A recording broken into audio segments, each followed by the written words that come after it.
এই হচ্ছে ঐতিহ্যবাহী সোনা মসজিদ।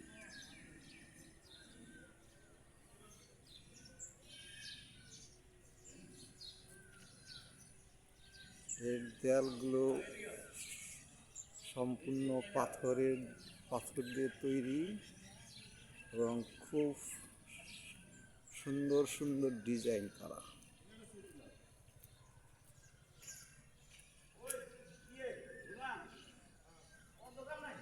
এইগুলা সুন্দর সুন্দর ডিজাইন।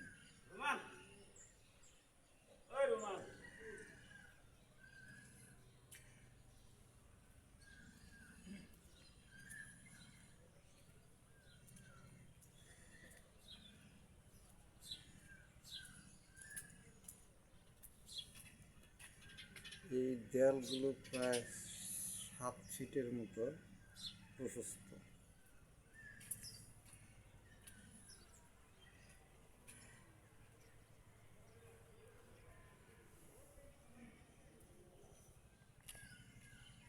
সামনে সুন্দর একটা গেট আছে।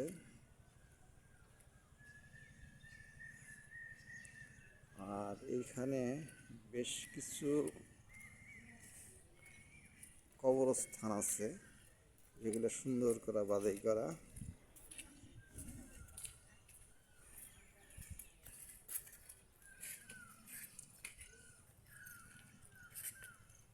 এই কবরগুলো সুন্দর করে বাধাই করা। এখানে বড় বড় 2টা কবর আছে, আর বাকিগুলা সব ছোট ছোট। কিন্তু কবরগুলোর মধ্যে কোনো নাম ঠিকানা লেখা নাই, কোন রাজা বাদশাহ বা কার কবর। আর এইখানে আছে ছোট ছোট বেশ কিছু কবর। সম্ভবত এইখানে যারা রাজ্য পরিচালনা করেছেন তাদের কবরগুলি।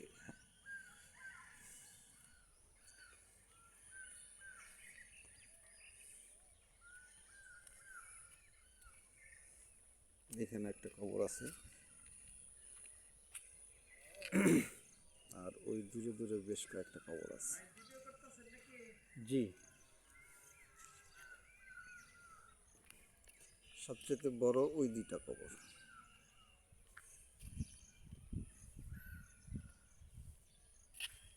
এখানে বেশ কয়েকটা কবর আছে।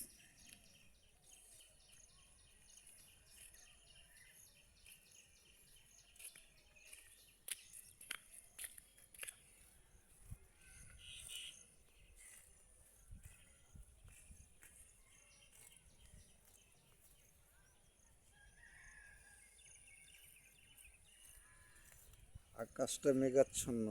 আকাশ যদি মেঘাচ্ছন্ন না থাকতো তাহলে হয়তো ছবিগুলো আরো সুন্দর হইতো।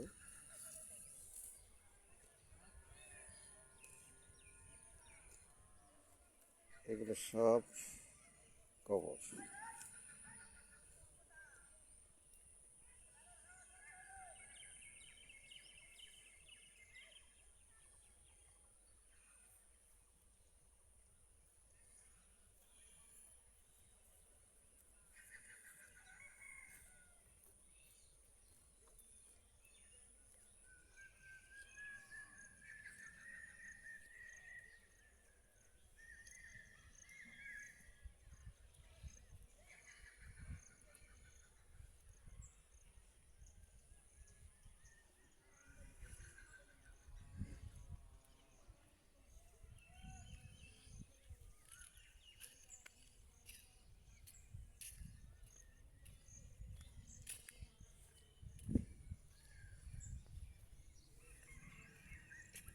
এ পাশেও একটা কবর আছে।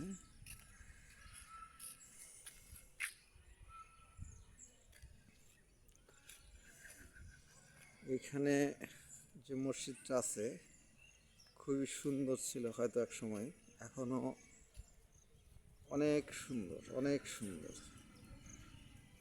কারণ এগুলা খুব ভালোভাবে সংরক্ষণ করা নাই বলে এরকম দেখা যাচ্ছে।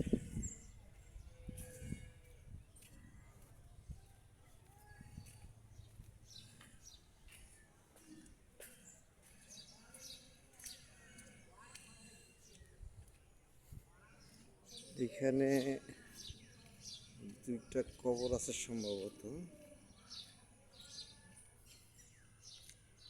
এখানে কবর দুটো হইল বীর মুক্তিযোদ্ধা মেজর নাজমুল হক, চট্টগ্রামের কৃতি সন্তান, ওনার একটি কবর।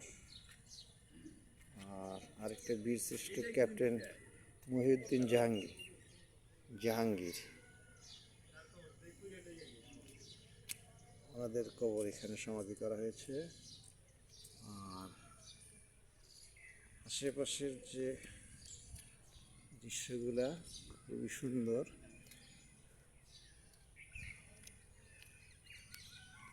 এর আগে যে জায়গাটা দেখাইছি সেটা হলো সামনের অংশ, আর এটা হলো আরেকটা অংশ। খুব সুন্দর, এত মজবুত যে এটা আরো 200 বছর ব্যবহার করলেও সম্ভবত এটার কোনো ক্ষতি হবে না। এটা সুন্দর ব্যবহার করা যাবে। আর উপরের গম্বুজগুলো খুব সুন্দর। ভিতর থেকে আলোর স্বল্পতার কারণে ভিতরের ছবিগুলো তোলা সম্ভব হচ্ছে না। আর এইখানে মসজিদের পাশে যে দেয়ালটা, এটাও অনেক প্রশস্ত। এই দেখেন কত প্রশস্ত। আর পাশে অনেক পাথরের টুকরা আছে, এগুলো সম্ভবত বিভিন্ন জায়গা থেকে এনে রেখে দেওয়া হয়েছে।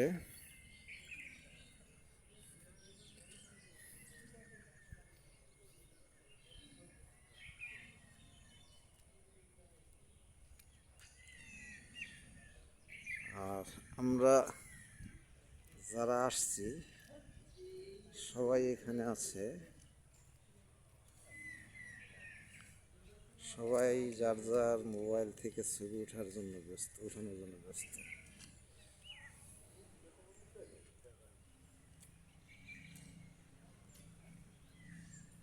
আমার শ্রদ্ধেয় বড় ভাই বিপ্লব এবং আমার বড় ভাই রোমান, এটা আমার শ্রদ্ধেয় বড় ভাই বিপ্লব।